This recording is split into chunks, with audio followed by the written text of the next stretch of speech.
Welcome to Built for This, the podcast where purpose meets performance. Hosted by business strategist and human behavior specialist Carly Pepin, this show dives into the real stories behind high-growth businesses. Let's bring life to your vision.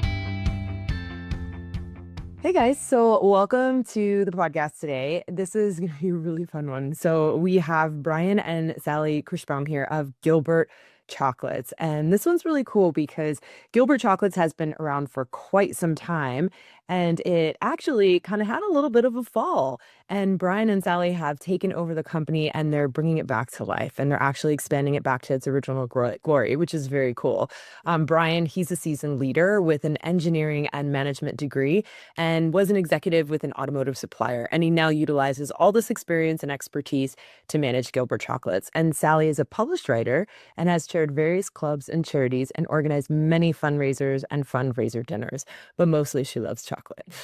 Under the Krichbaum's leadership, the company has tripled in size as they invent new chocolate sensations while maintaining old favorites. So welcome, you guys. Thank you so much for coming today. Hey, it's great to be here. Thanks for having us. Yeah, so this is a really cool story. As I was saying in the introduction, it really is a cool story. Like, this company is how many years old? We've been in Jackson for 125 years, but was started in Findlay, Ohio in 1893. So if you add that in, it's 132 years. That's amazing. Yeah, and how long ago did you guys take it over? We purchased it in November of 2013. Awesome. 12 years. Yeah. And so when we had chatted before, I know that you mentioned Gilbert once had 250 employees. And then once you guys took it on, it had 5 employees. So this is wild. What made you decide to take on this particular company? So I was consulting at the time, and one of my clients was Gilbert Chocolates. I was working with the owner to develop a business improvement plan. And we started working on it. We put together a list of things that needed to be done. And he looked at the list, and he looked at me, and he said, "Brian, I'm 69 years old. I don't want to do this." And so that started the process. It ended up 6 months later of Sally and I buying Gilbert Chocolates. It wasn't the first time I tried to buy a company. So it wasn't completely out of the blue. It was something I wanted to do. But this was the best fit for us as a team.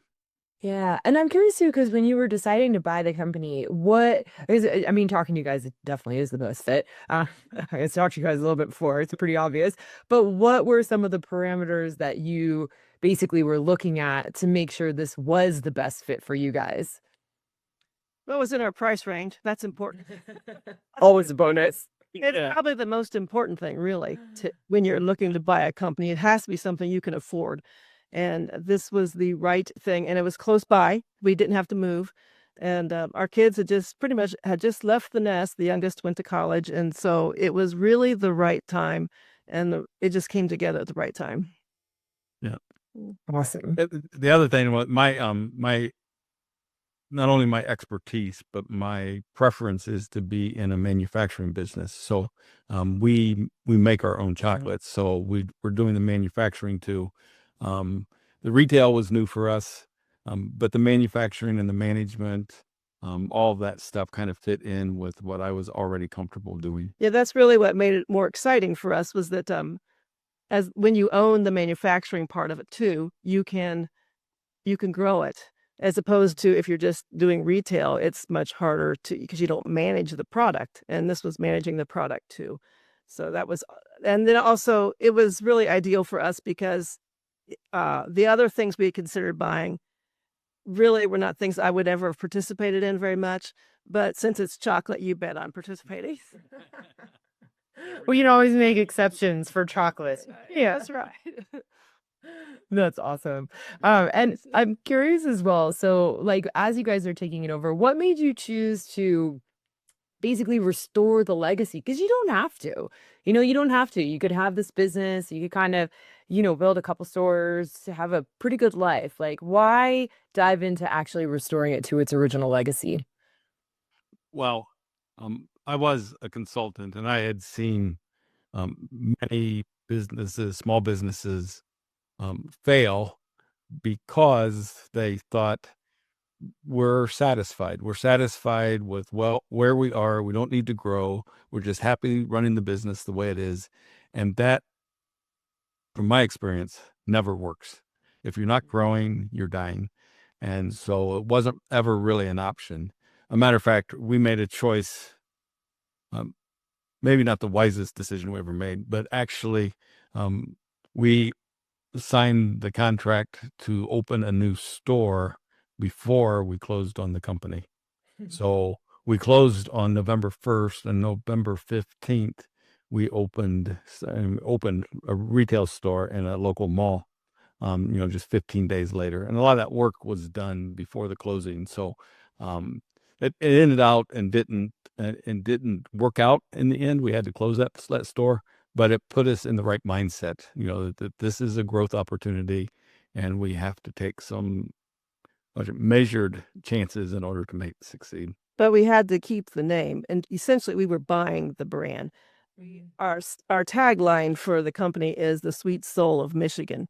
It used to be the sweet soul of Jackson, but now we have a store in Briarwoods. We've expanded it to Michigan, but this candy company is part of the fabric of Jackson. It's been around for 125 years, and the people of Jackson just love their candy company.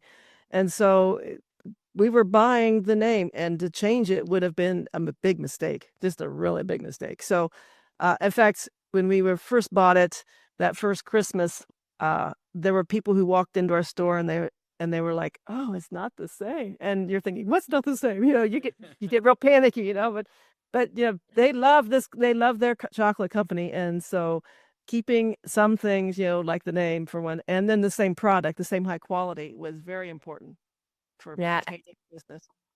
And I'm curious too, because as you sort of shifted things, so you kept the quality, and I know you guys kept the recipes as well, and then also you're keeping the name. What helped you to decide what to change, what to adjust, versus like what part of that company to keep? Because you're right, there was already a significant quantity of brand loyalty and a history behind it. Yeah. So when we bought it, the factory that we were in was less than 1,000 square feet. And you literally couldn't walk through the factory without, we only had 5 employees, but you couldn't walk through the factory without asking someone to get out of your way. The most common words heard were, "Pardon me, excuse me, coming through," all the time, 100 times a day. And at the end, that was a productivity killer. So staying in that barely functional, way too small factory was not really ever an option. We were always going to be somewhere else. And we didn't own the building. And so we didn't own the building on purpose.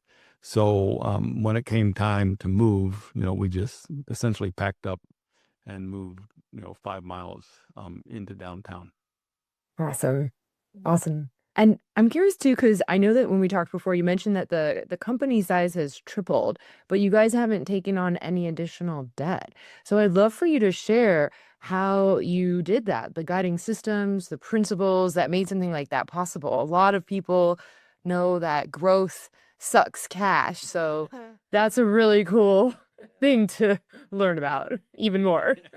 A lot of it is because we did everything on a shoestring, like, for example, when we moved from the little house to our factory, we did that. We borrowed a friend's truck, and an engine lift, and we did everything ourselves.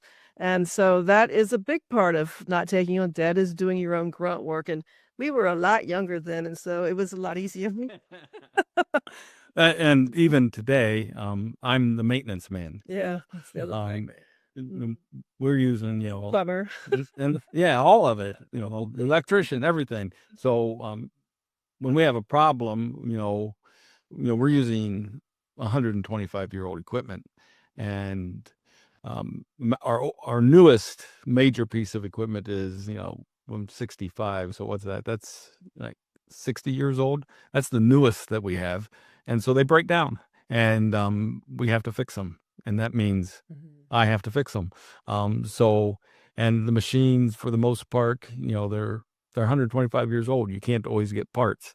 But I'm an engineer. I designed the new parts and I sourced them to machine shops or whoever I needed to get the parts made.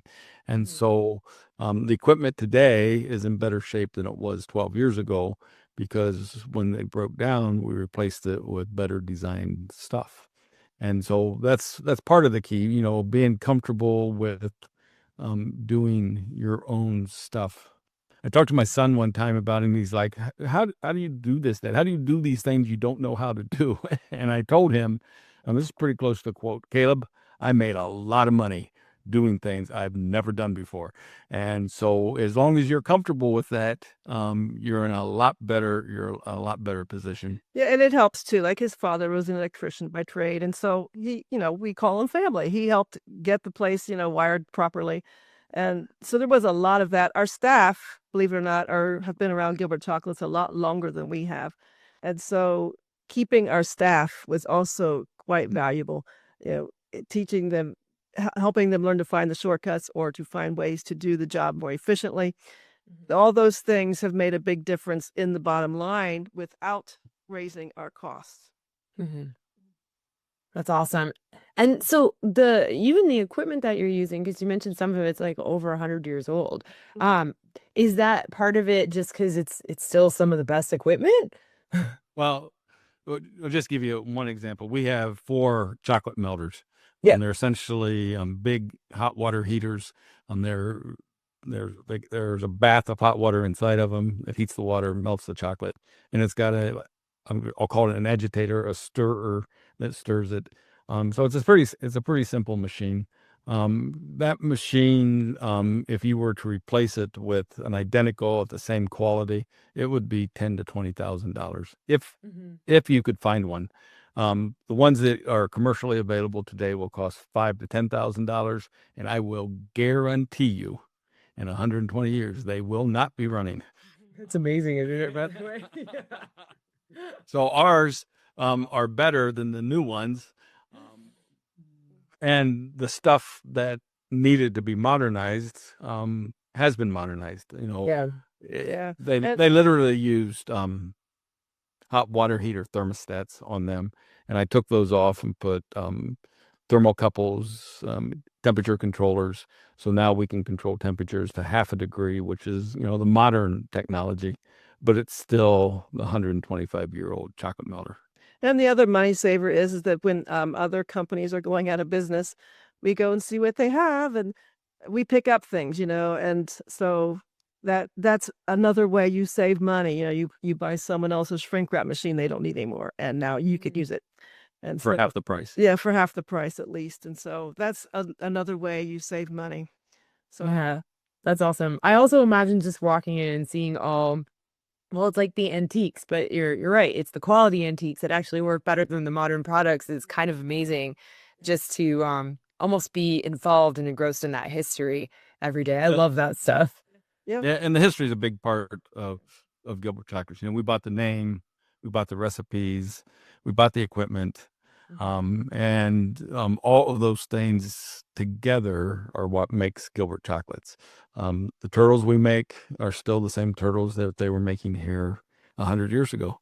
And I can't call them turtles. The pecan caramel patties are the same as they were when they were called turtles 100 years ago. Yeah, it's trademarked. And I remember too, because you guys have actually upgraded some of the products as well. So from my understanding, before you guys had taken it on, they had stopped making some of the product and were buying it. And then you went and figured out how to actually do it again. So what was the decision that drove that dynamic? There was one time when Brian was in the attic of the old place, and he brought down this machine, and it looks kind of like a little cement mixer, sort of a tabletop cement mixer kind of thingy. And everybody's wondering what it is, and well, by golly, it makes cherry cordials. So we started making cherry cordials again. The ladies learned how to do it, and so that's one way. They used to make them; they'd stopped. The previous owner had just been buying them to sell. And we're now making our own again. Of course, you save money when you make your own, You don't have the middleman to pay, and so that was pretty fun just to find that machine and then realize, wow, we've got like a nice little gold mine right here. Yeah. And that's kind of a hidden piece of the growth we've had. We've tripled the sales, but at the same time, we've increased what we manufacture by 40%, because all of those things that were purchased are now made. There's a few that we still buy, but at a 80% level, if it's chocolate, we make it. And that's just the way it is. It was the light bulb went on to me after we'd owned the company for a bit, and it was the cherries. It was like, so I've got the machine to make cherries. I've got employees who want to work more. I've got chocolate melters. I've got all of the stuff I need. There's nothing to stop me from making cherries except for the decision. It's like, wow, yeah, if it doesn't work, we'll go back. Never done that stuff. So, and we actually tried blueberry cordials as well, and they were really good. And we were doing them for Christmas. We came in one morning, and I opened the box to have a blueberry cordial, and they had literally erupted overnight. Little volcanoes, because it's an enzyme that breaks them down, and it was fermenting in there. Yeah, and so That's fair. we couldn't figure out how to keep them from exploding, so we decided, we don't make this anymore. so not everything's worked, but everything's been fun. Yeah. That's actually really cool. It just reminds me, because I was talking to my husband about this the other day. I really like cooking dessert, and he's like, "Why do you like to cook?" And but I actually don't eat a lot of dessert. And he was asking me, he's like, "Why do you like cooking dessert so much?" Because I was like, "It's like science. Like if you don't get it right, things explode. Like it's so cool. Like." And it's true. It's like your stuff is exploding because we can't do this. We can't get it right. But it's a fact. So yeah, candy is also science. Like the dessert dynamic is science. So you guys need to have a lot of fun over there. Yes, we do. Yeah. A lot of laughs, and our employees. We spend more time with our employees than anyone else. Yeah, we spend more time with our employees. Do. Yeah, Stores. and we spend more time with them than we spend with our kids or our parents. And it's almost like a little family. They've been part of our lives. Some of them for 12 years. Yeah, so we're here with them every day, and we're friends. We're not just employee, and that's pretty important. Join the fun. They're more than willing to try new things, which is nice. Yes. So and they're more than willing to play pranks on me too, which is also kind of fun. Yeah.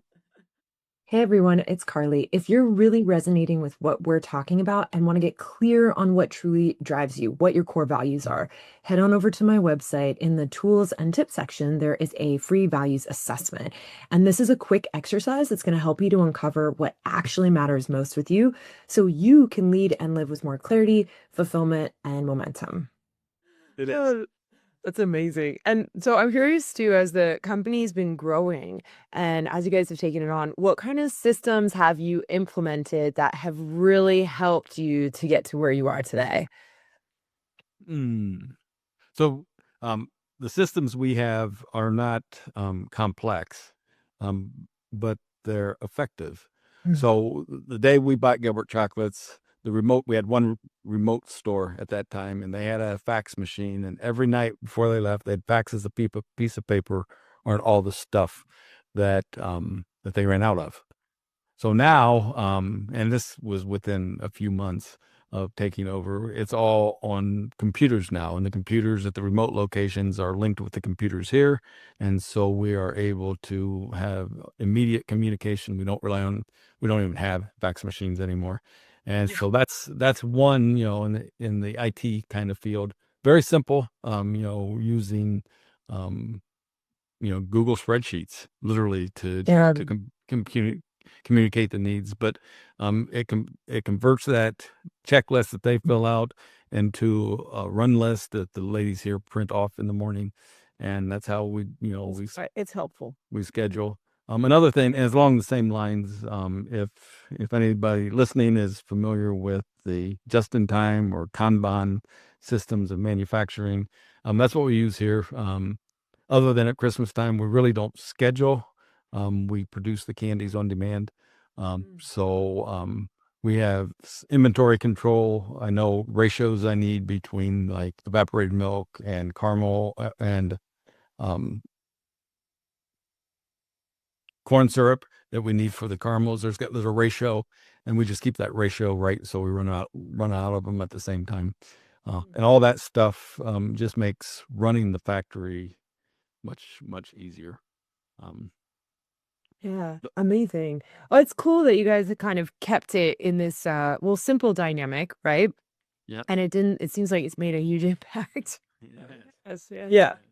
It only works though because we have more customers.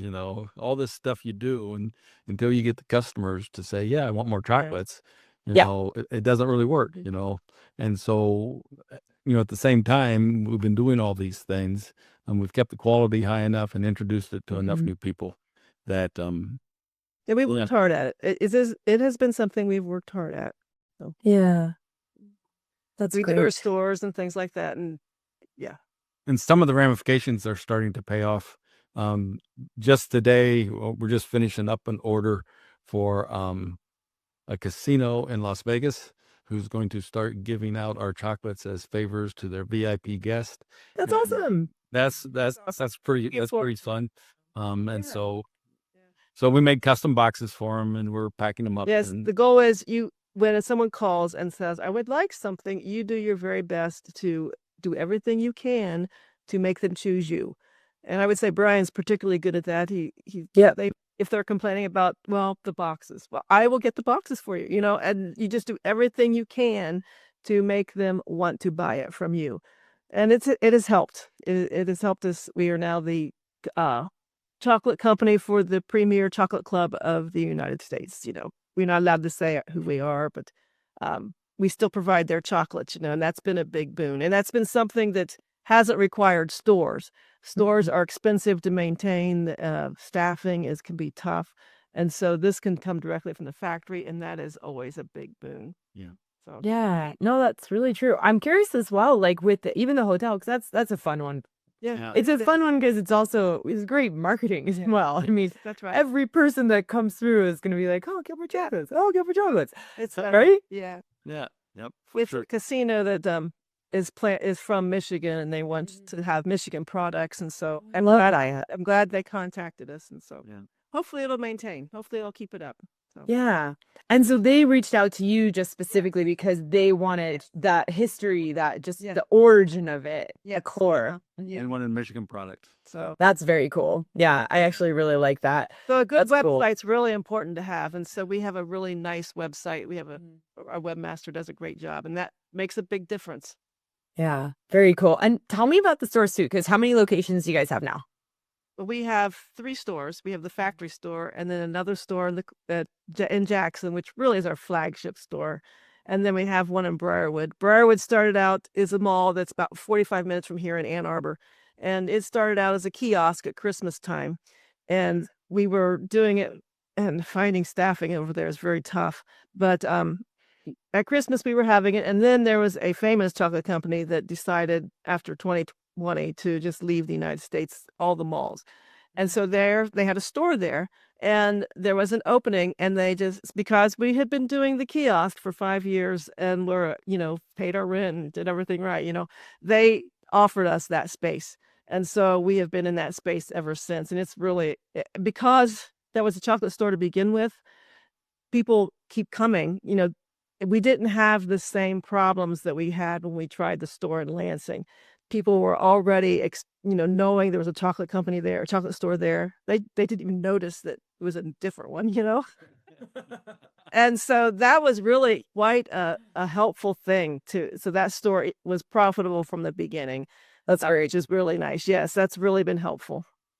It'd be nice to put a second store in Ann Arbor, but I don't think we can. We're just too old. But that would be my if I was younger, would be the direction I'd be looking for an additional one. Yeah. Yeah. Someplace else. Yeah. And I'm curious too. So with these stores, how are you guys managing the stores just outside of like the manufacturing, right? You're also managing the stores, the employees there. Like, how are you juggling all of that dynamic simultaneously? So we have a store manager, and she kind of oversees. Well, I kind of oversee the one down here that's in front of our factory, but she oversees the other two, and that is extremely helpful. We couldn't really do that very well without her. So she takes care of a lot of that, but I do most of the hiring for the stores, and it can be a revolving door sometimes.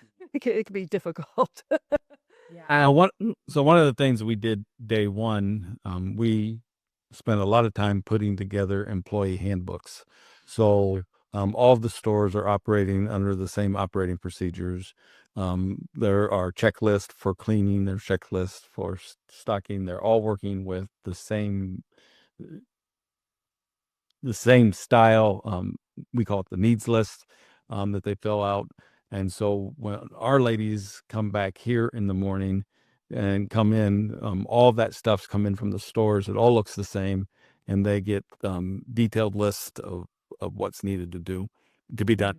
And so standardizing that stuff has made a big difference. And so for us, I mean, there's some differences in the stores. You have to let the employees, be involved in the way they want to run the store, or it won't work. The 80% idea that the employee comes up with is 100% better than the 100% idea that you come up with, because they'll do the 80% one. So, there's some slight differences in the stores. The store in Ann Arbor does chocolate covered strawberries 24/7, 365 every day. We have chocolate covered strawberries over there. The store at the Jackson Crossing, the local mall, doesn't do strawberries because we can provide them from here, and it requires special equipment to be able to do them. And space. They And really like space for it over there. There is one other thing that I think is important. Brian mentioned the employee handbook. You have to have that for when the health department comes we are under the Department of Agriculture, but when they come to see you and to ask your employees questions and things, they want to see that handbook often. And so, and then there's hand washing techniques. You have to train your employees and all those things so that when they pop in, which is usually on Valentine's Day or Christmas. The craziest days to make sure you guys are doing a good job. That's right. It's when you're very busy, and often they'll stand around, just chat. And you're just Here you go. Now we got work with them. Like, I have like 30 people in mine right now. Like, but anyway, it's really important to do those things too. And having that employee handbook seems really stupid, or it doesn't seem like it's necessary, but it is. It is necessary, and you need to have all those kind of things done properly. Yeah. It kind of falls in that same theme. Sally talked about it earlier with regard to the customers. But our theme, other than great chocolates, is all the people who have to work with us make their jobs as easy as possible, whether that's our customers or our employees or the food inspectors. So, the food inspectors come in here and they don't find anything. We already know what the rules are, and we just have incorporated it into the way we do business. And even going above and beyond. So we have to do sanitary solutions, cleaning of everything, and we have to check it every day. We don't have to keep a log of what the results were of the check every day, but we do. And so when the food inspector comes in, we say, "Here's the log," and he goes, "Oh, I did." Very all. And we got, if people in the food business, they probably all have these things. We call it a stink tank. It's a grease trap that all of the drain water has to go through, and it has to be cleaned out, every week. And so we don't just clean it out. We log the date, we log the time, and we keep track of that. And when the city sanitary sewer people come in for inspection, we hand them the log, and they say, "Oh, I guess I can go now." And so just doing all that stuff, it's so much easier than to the details. It's so much easier satisfying them than to talk your way out or work your way out of a problem because you didn't do something just right. So it's not hard. It's I not. remember when we first bought the company, and because it was sold, the inspectors came, and I wasn't there that day. And And nor was I. you were there. No, you were there because the ladies talked about it, but they were all shell shocked. I mean, they were there for hours, and they found all these different things. They didn't have ingredient labels and blah blah blah. I mean, it was just awful. It was just, and I remember the next day coming in, and they were just shell shocked. And Brian, yeah, you were there. I was so thankful I wasn't, because I was still sane. Yeah, Everybody else was not. I was actually I was still consulting. I was at a client, and the ladies called me and said the food inspectors are here, and I had to excuse myself from my client and go back to the factory. And Carly, this is hard to believe, but the food inspectors were there, literally in hazmat suits. You're like, what is going on? They had goggles on, they had hazmat suits on, they had UV flashlights, and they were on their hands and knees, and it's like, oh my gosh. Yeah. And you're like, what is happening in my factory? Yeah. Did I miss something? It was brand new to us, That was 3 or 4 weeks in. It was probably because it was sold, and it was. Well, also, and it was a brand new inspector, and she was being trained. So the old inspector was trying to impress this new inspector. I love it though. They got you guys like on track. You're like standard operating procedures. We've got it all. Like, thank you so much. We're to shape now. Yeah. Yes, the staff always talked about how nice the inspector was, because before this had happened. Oh yeah, he's really nice, and blah blah blah. He comes and goes. It wasn't like that at all. Yeah, not in the beginning. Welcome to the food. So Yeah. we have our stories, I guess.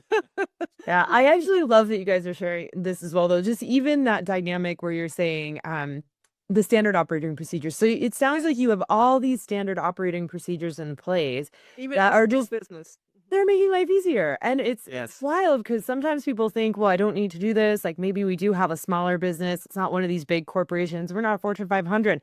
But simultaneously, it's like you guys are able to still enjoy the company and have it run because of all the procedures in place. And you're not having to worry about hazmat suits. Yeah. That's right. Yeah. And some of the procedures have come about after the problem. Yes. Totally. We need a procedure for that. Yeah. And so Let's add that one. So we were left with a top secret recipe book, and I'm guessing. I mean, this is the only food business I've been around, but I'm guessing that it was similar to what most restaurants and other food establishments do. It was recipes. You take this, you take that, you do this many cups of that, like a recipe that you might follow to make dessert at home. We don't have recipes anymore. We have work instructions, which are much more precise on the process and what you do. It's not counting on someone being a good cook to make good candies every time. And the other thing we've done in most places is replaced dry measures, cups, quarts, gallons with weights, because we can get weights to 1,000th of a pound, and you can't get that close with typical measures. So we use both, but most of the work instructions will have both weights and dry measures in them. So if you're putting the stuff on the scale, you just put it in, and when you got exactly the right amount. Yeah, that's awesome. And so I'm curious too, because you guys are working together as a couple. Okay. So I have a husband. I work with my husband. I know that that's a transition. So tell us a little bit about just how you guys have managed to become such a great team. I can tell you guys are a great team now, and I know that takes work. It does. It does. In our first little cottage, where we were the first time, there wasn't room for me, quite frankly. There was a little office, and it's like we had to schedule time. I need the office at this time. And so, and then dividing the work, Brian pretty much does the factory, and I just stay out of it, because if I have an opinion, well, it doesn't really matter. So I just don't get too involved in that. I'm a lot more heavily involved in the data entry, the money, the stores, that sort of thing. And you have to find that balance. That's true. You do. We have a few knockdown dragouts. Okay. We don't always agree. But we love each other, and so we get along. Yeah. No, it's really true. And I think, any families working together, they just experience this dynamic. But it's true. It's like, how do we find what each individual person is kind of the best at? And then it's really just kind of staying out of their lane to a certain degree, which is what we do with our employees anyways. It's just we tend to get more involved as family because we can't. Any of that, yeah. We go home with them at night. Yeah, we go home. We have a rule. We don't talk about business past by 8 p.m. By 8 p.m. You can't talk to me about business because then I'm winding down. I get up really early, and I was like, "Don't fire me up before bed." Yeah. So yeah, little bits and pieces like that. I'm curious too. So, you guys have kids too. Are they interested in the business? Is that something, or they're just kind of maybe and still exploring? Yeah. Yeah. Our kids and our children and 2 of them are married and their spouses are all professionals. We have so we have 3 kids and 2 of our kids are married, so 5 young people in our lives. Our kids, all 3 of them are engineers. Our son-in-law is an engineer, and our daughter-in-law is a CPA. So they've got great jobs. But we started talking to them about 6 months ago. We are 64. And we're thinking 6 years or so. Max. We want to be not out of the business because, as long as we can help, even if they were running it, we could still help. But we want to be out of the day-to-day. And so at least 3 of the 5 are interested. And And we're hopeful. and yeah, but that's a challenge too. It's one thing having a couple, Sally and I, that's sharing the profits of the company. When you start expanding that, then the business has to grow. Yeah. And so we can't be satisfied with the way it is. If this is going to happen in 5 or 6 years, the company's got to double again. And so that's the task. And then the other option is selling the company out of the family, and that just is it's disheartening. It's unappealing. It'd be nice to be able to have our kids, but who knows? I mean, I don't know. There's too many horror stories, when the company passes out of. Yeah. And Gilbert has their own version of that horror story. It's already happened in a sense, right? Yes. In fact, when we bought it, we were kind of grilled by the current owners, but we were looking to buy it. They took us out to eat and they kind of grilled us, and they wanted to make sure that, because, many people will see a little business like this and say, well, I'm going to just sell it again, and they'll just, won't treat it right, and they won't keep it going. And Gilbert is pretty special to Jackson. It's a really special business, and it would be horrible to see it fade. Yeah, that's very cool. It's got a place in your heart. It's got a place in Jackson's heart, and it's like keeping that alive. It's just a lot of meaning. So, yeah. Well, I think that's really fun. As you guys were talking about when I think a moment where you were mentioning, I don't know if we could do another store, and my first thought was the kids. Let's get the kids to open more. So yeah, hopefully, I hope they come on board, because that would be really cool to, see the store spread, see the word spread about the company to a greater and greater degree.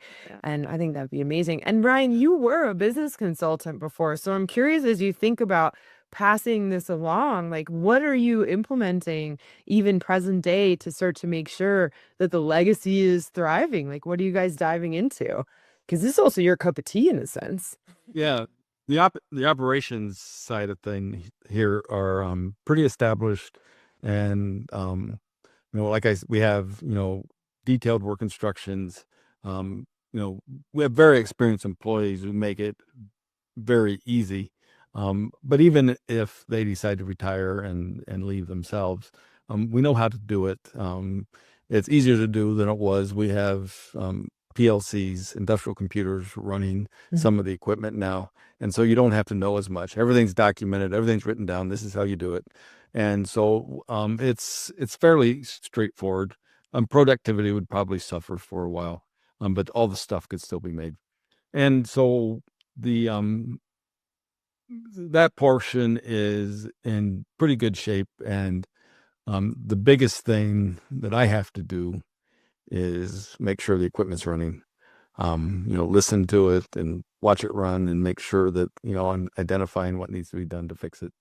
And so that stuff's in pretty good shape and pretty easily passed off to any competent technical person, which I got 3 kids and a son-in-law who are engineers. They could Tons of engineers, right? That's what that's thinking.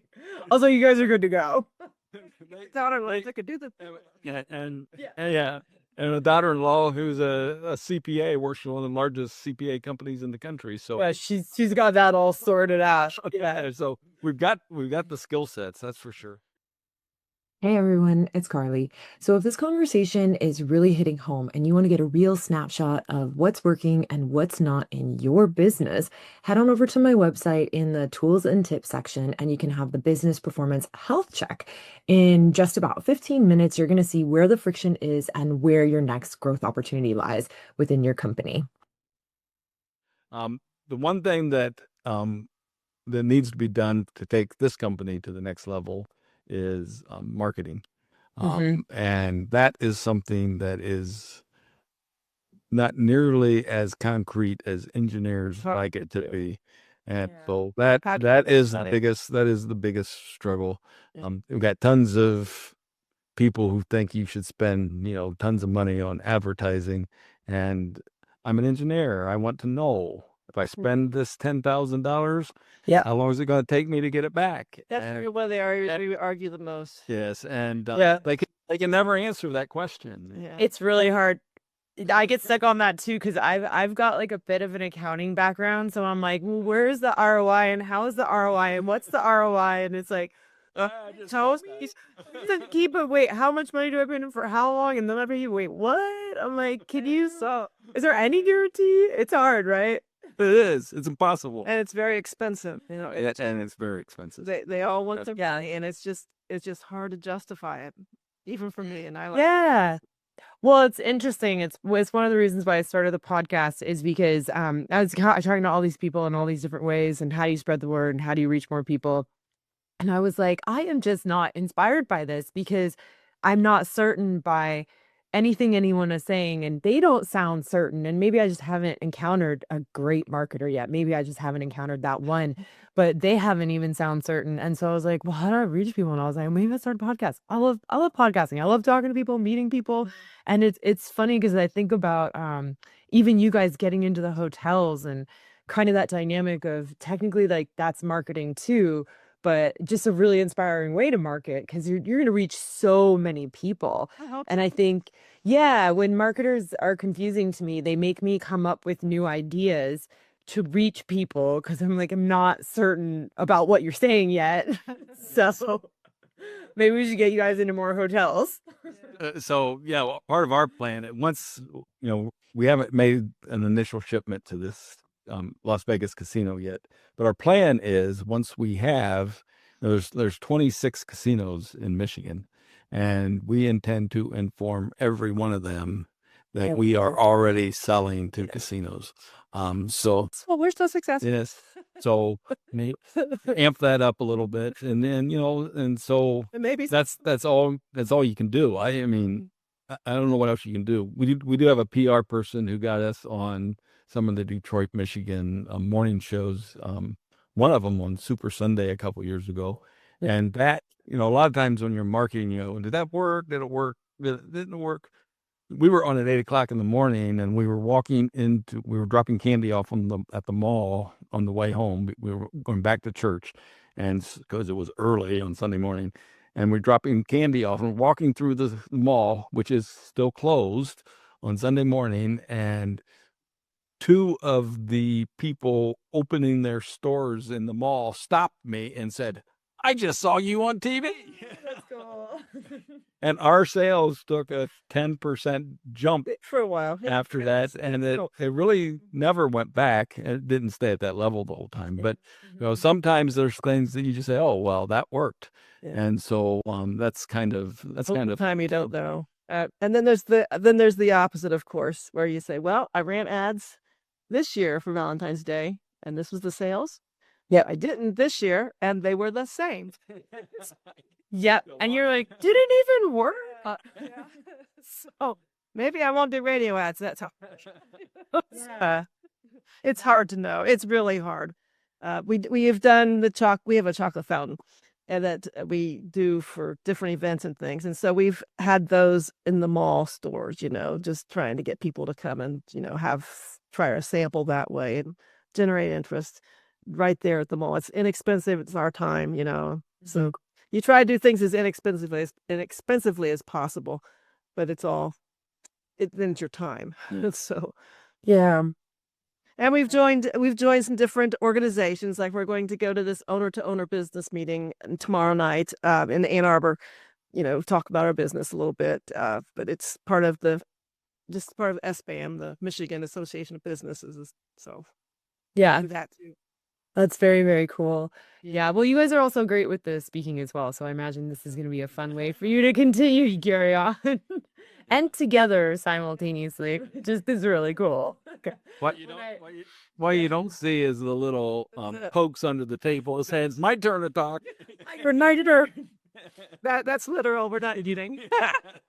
My husband and I have learned to graciously interrupt each other because we also sometimes teach workshops together, and we've given each other permission to interrupt one another when we may be moving on to another point and the other person really has something important to share. And so we now love it and appreciate it. But yeah, whenever anyone works with us, they hear us just go back and forth and interrupt each other, but we still have spots on our face because I'm like, yep, he's got to say it. He's got to say it. Like, keep worrying. That's why he's interrupting me. So it's our deal. You got to come up with those little deals when you're working with your partner, for sure. No. Yeah, I do. And it works. So. Yeah, it does. And when you think about it too, like, what would you say as business owners, some of the most common early stage errors are that a lot of business owners make? I think there's 2 or 3 that probably doom most of the new small businesses to failure. One is there is a tendency to think that I immediately have to bring this to scale. I had a guy from Jackson who had developed a different way of roasting nuts, walnuts, pecans, almonds, using certain oils and the Himalayan sea salt. And it was the best salted nuts I've ever had. They were really good. And he brought some, and what do you think? They're good. Once you get a food license, we'll sell them. We'll sell them here in the store. And he said, well, I'm not going to get a food license until I have my capital expansion done. What do you mean? He said, well, I need a packing machine that's $350,000. I need a nut roaster, that's, $250,000. So I need like $800,000 of equipment. I got to get installed. I need a place to put it. I said, dude, you need a skillet. Yeah. An $80 impulse sealer and some empty bags. That's all you need. And by the way, you do need a food license before you do any of that.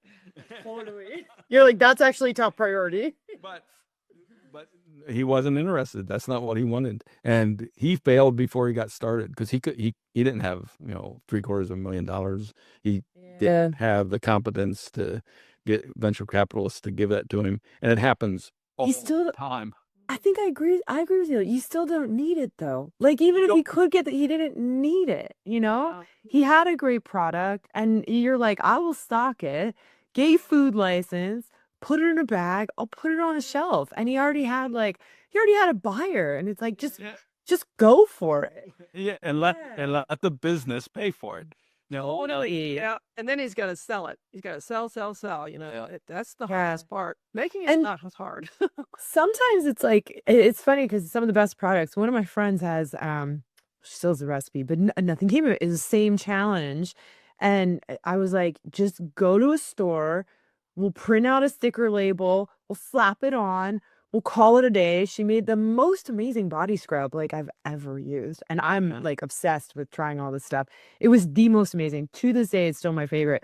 But she wanted the capital. She wanted the investors. She wanted a factory, and I was like, slap on a label. I'll come with you. I will sell the crap out of this stuff. This stuff is so good. Like, let's just go for it.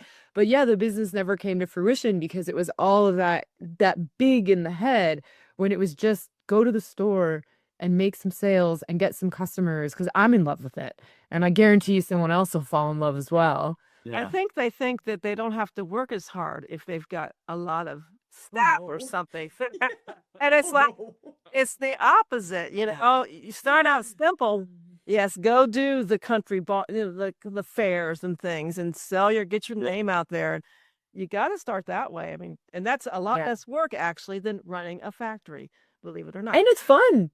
I did skincare for a little, so it was fun. We used to go to the wholesale trade shows and we'd road trip over there and we would be the ones setting it up and my mom and I would make the products and it was fun. You got to meet all these people. It was way more fun than like overseeing a factory. Genuinely.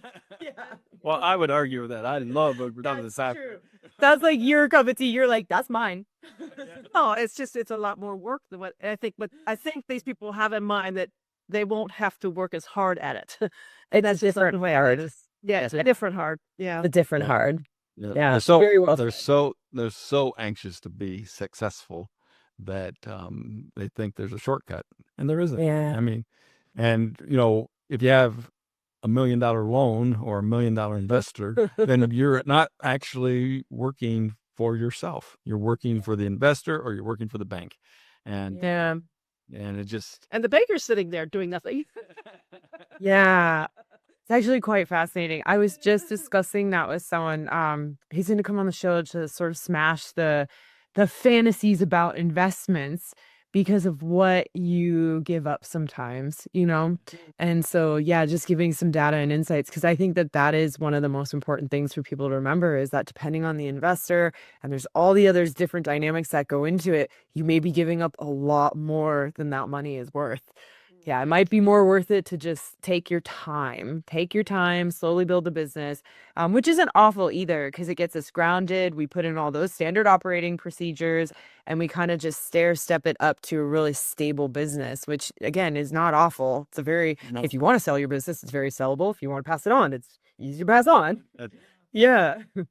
there's a old saying in business, and it's like, if you too want to be an overnight success, all you have to do is work 80 hours a week for 40 years and you will be an overnight success.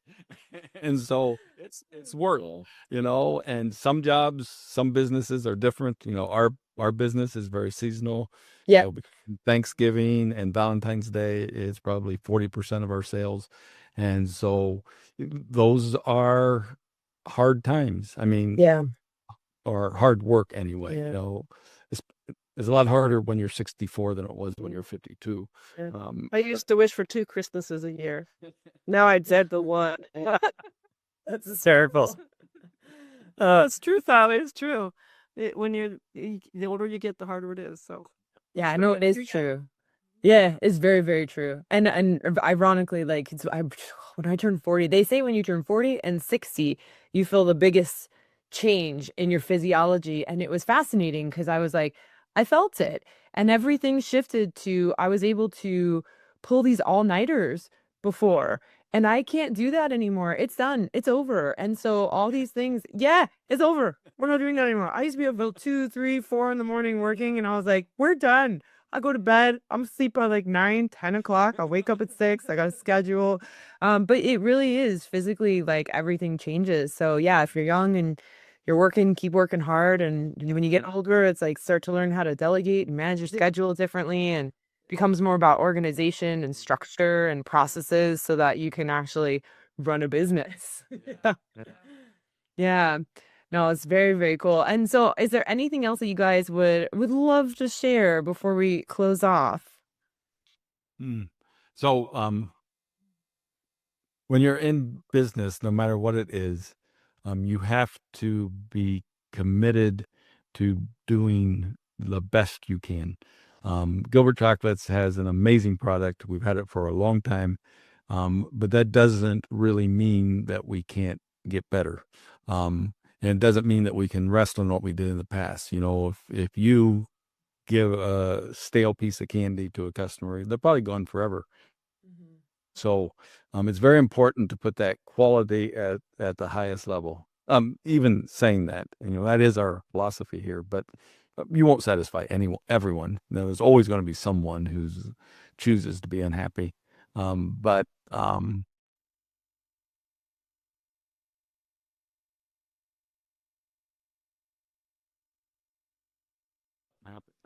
Oh, there you are. You're back. And I don't know for sure, but a thing popped up on the screen. I thought, she is really stationary.